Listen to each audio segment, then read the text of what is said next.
जय हिंद दोस्तों। मैं नवीन मेहता मैं अपने यूट्यूब चैनल पे आपका वेलकम करता हूँ। फ्रेंड्स, इस वीडियो में हम लोग डिटेल से डिस्कस करेंगे कि डिफ़ॉल्ट बेल क्या होता है और ये डिफ़ॉल्ट बेल कब लिया जाता है और कैसे लिया जाता है। वीडियो स्टार्ट करने के पहले आपसे रिक्वेस्ट है, अगर आप मेरे चैनल से नहीं जुड़े हैं तो मेरे चैनल को सब्सक्राइब कीजिए और जुड़िए। तो आइए मैं आपको बताता हूँ डिफ़ॉल्ट बेल क्या होता है। सबसे पहले जानते हैं कि डिफ़ॉल्ट बेल जो होता है उसका सिचुएशन क्रिएट कैसे होता है। जब कोई व्यक्ति अपराध करता है और वो अपराध कॉग्निजेंस अपराध होता है, तो मीन्स कॉग्निजेबल अपराध होता है, तो पुलिस उसको एफआईआर के बेसिस पे अरेस्ट करती है और एफआईआर के बेसिस के बाद अरेस्ट करने के बाद जो पुलिस उसको 24 आवर्स इनिशियली अपने पास रख सकती है और उसमें जांच करती है कि ये अपराध मीन्स एफआईआर दर्ज जो हुआ है और इसका अरेस्ट जो हुआ है, ये आरोप जो लगा है इस पे अपराध का, ये सही है या गलत है। ये 24 आवर्स के अंतर्गत ये इन्वेस्टिगेशन करके, ये प्रीलिमिनरी इन्वेस्टिगेशन होता है और ये पुलिस को लगती है कि ये अपराध सही में हुआ है, तो ये व्यक्ति को सेक्शन 57 ऑफ सीआरपीसी के अंतर्गत पुलिस इसको मैक्सिमम 24 आवर्स अपने पास मीन्स अपने कस्टडी में रख सकती है। जैसे 24 आवर्स होगा, मीन्स 24 आवर्स कंप्लीट होने वाला होगा, तो मजिस्ट्रेट जो है के अंतर्गत जो भी मजिस्ट्रेट मीन्स यहाँ मजिस्ट्रेट का अर्थ हुआ जुडिशियल मजिस्ट्रेट, जिस जुडिशियल मजिस्ट्रेट के अंतर्गत वो पुलिस स्टेशन आता है, उस पुलिस स्टेशन के एसएचओ को या इन्वेस्टिगेशन ऑफिसर को इमीडिएट उस जुडिशियल मजिस्ट्रेट के पास उस अपराधी को प्रस्तुत करना पड़ेगा और साथ में जो भी प्रिलिमिनरी इन्वेस्टिगेशन किया है 24 आवर्स में, वो केस डायरी लेके और फॉर्मली रिपोर्ट लेके मजिस्ट्रेट के पास वो एक्यूज के साथ ले जाते हैं। और जब वहाँ पे ले जाते हैं तो पुलिस को ऐसा लगता है कि हमें और जो है दिन चाहिए इसको पूछताछ करने के लिए, इन्वेस्टिगेशन करने के लिए इससे, तो ये रिमांड मांगते हैं, जैसा कि आप पॉपुलर सुनते हैं पुलिस रिमांड, यानी पुलिस कस्टडी के लिए रिमांड मांगते हैं मजिस्ट्रेट से। अब यह है कि ये पुलिस स्टेशन के एसएचओ जो है या इन्वेस्टिगेशन ऑफिसर मजिस्ट्रेट के कोर्ट में कितने दिन का मैक्सिमम रिमांड मांग सकते हैं। तो जैसा कि मैं आपको बताऊं कि मैक्सिमम ये 14 डेज का रिमांड मांग सकता है, मीन 14 दिन का। लेकिन रिमांड का प्रोसेस जो होता है, रिमांड का डे जो होता है वो 15 दिन का होता है। लेकिन यहाँ आपको कन्फ्यूजन हुआ होगा कि सुन के कि 14 दिन भी बोला और 15 दिन भी बोला, मीन्स 14 डेज भी और 15 डेज भी।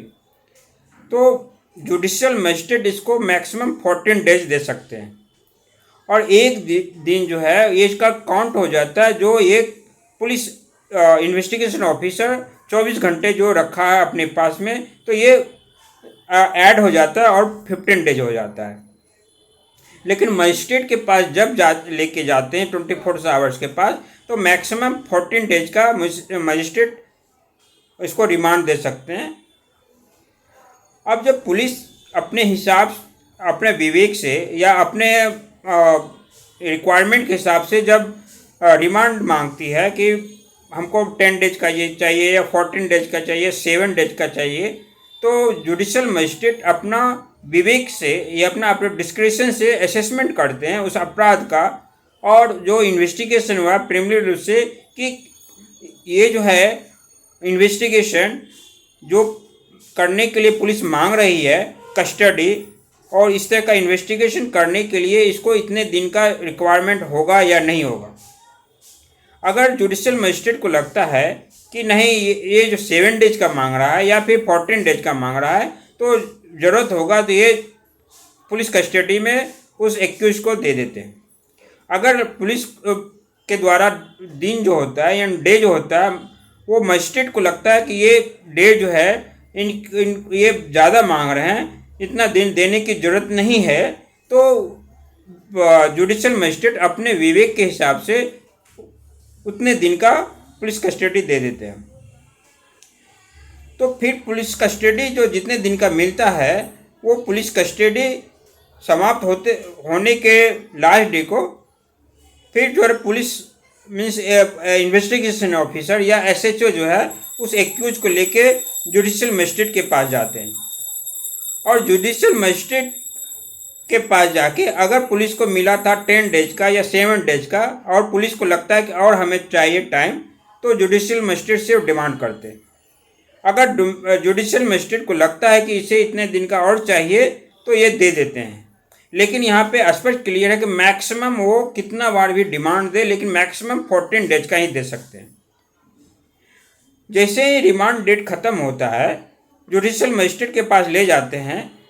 अगर उसका टाइमिंग बचा हुआ 14 डेज में फिर से पुलिस मांगती है तो पुलिस को मांगने के बाद जुडिशियल मजिस्ट्रेट को लगता है कि अब देने की ज़रूरत नहीं है या फिर डिमांड का डेट ख़त्म हो गया, मीन्स 14 डेज ख़त्म हो गया, तो पुलिस ऐसे भी नहीं मांग सकती है। तो फिर जुडिशियल मजिस्ट्रेट उसको जो है ना जुडिशियल कस्टडी में भेज देते हैं। यहाँ जुडिशियल कस्टडी का अर्थ होता है कि ये जेल चला जाता है। अब फिर बात आती है कि ये एक्यूज जो है जेल में कितने दिन तक रहेगा। तो मैं आपको बताऊं कि ये जुडिशियल मजिस्ट्रेट इसको हर 14 डेज के लिए इनको भेजते रहते हैं। 14 दिन के लिए भेजते हैं, फिर 14वां दिन आएगा, उनका बेल अगर नहीं हुआ है तो फिर 14 दिन के लिए भेजेंगे, ऐसे उसको भेजते रहते हैं। लेकिन अब क्वेश्चन आती है कि मैक्सिमम कितने दिन के लिए इनको भेजा जा सकता है। तो ये एक्यूज या अपराधी होता है उसके अपराध पर डिपेंड करता है, और अपराध पर जो डिपेंड करता है वो अपराध में कितना पनिशमेंट मिलेगा फाइनली उस पर डिपेंड करता है। अगर अपराधी ऐसा अपराध किया है जो अपराध श्रेणी में आता है, जैसे किसी का मर्डर कर दिया है, लाइफ या ऐसा अपराध किया है जिससे उनको लाइफ इम्प्रिजमेंट का जो है सज़ा मिलेगा, या ऐसा अपराध किया है जो अपराध मीन्स उसको सज़ा जो होगा वो इम्प्रिजमेंट जो मिलेगा उनको मिनिमम 10 ईयर का मिलेगा। मीन्स कहने का अर्थ हुआ अपराधी किसी की हत्या की है या तो ऐसा अपराध किया जिसमें उसको उम्र कैद मिल सकता है, या ऐसा अपराध किया जिसमें जेल की सज़ा उसको मिनिमम 10 ईयर के लिए मिलेगा, तो ऐसे अपराध के लिए जुडिशियल कस्टडी में वो इनिशियली जो है वो 90 डेज के लिए रहेगा। और इसके अलावा दूसरा अपराध जो होगा जो मीन्स जिसका जो है इम्प्रिजमेंट मिनिमम 10 ईयर्स नहीं हो के मैक्सिमम 10 ईयर्स, मीन्स ऐसा अपराध जिसमें उसको सज़ा मैक्सिमम 10 ईयर्स का मिलेगा, तो ऐसे अपराध के लिए उसको 60 डेज वो कस्टडी में जुडिशियल कस्टडी में रहता है। अगर वो उसके ऊपर आरोप साबित या अपराध साबित नहीं हो के उसको पनिशमेंट नहीं मिला तो। अब ये आता है बात कि ये 60 डेज या 90 डेज काउंट कब से होगा। तो ये 60 डेज 90 डेज काउंट होता है जिस समय जुडिशियल मजिस्ट्रेट फर्स्ट बार उसको पुलिस कस्टडी या जुडिशियल कस्टडी में भेजा हो। मीन्स जिस दिन उसको पुलिस कस्टडी में पहली बार भेजा हो या जुडिशियल कस्टडी में पहली बार भेजा हो, उस दिन से उसका 60 डेज या 90 डेज जो है काउंट होता है। अब होता है कि डिफ़ॉल्ट बेल कैसे मिलेगा। अगर इस 60 डेज और 90 डेज जो ऑफेंस के हिसाब से क्रिएट किया गया है, ये मीन्स फिक्स किया गया है सीआरपीसी में, वो डिपेंड करता है कि 60 डेज और 90 डेज के अंतर्गत पुलिस जो है चार्जशीट उस अपराधी के अगेंस्ट फाइल करता है या नहीं करता है।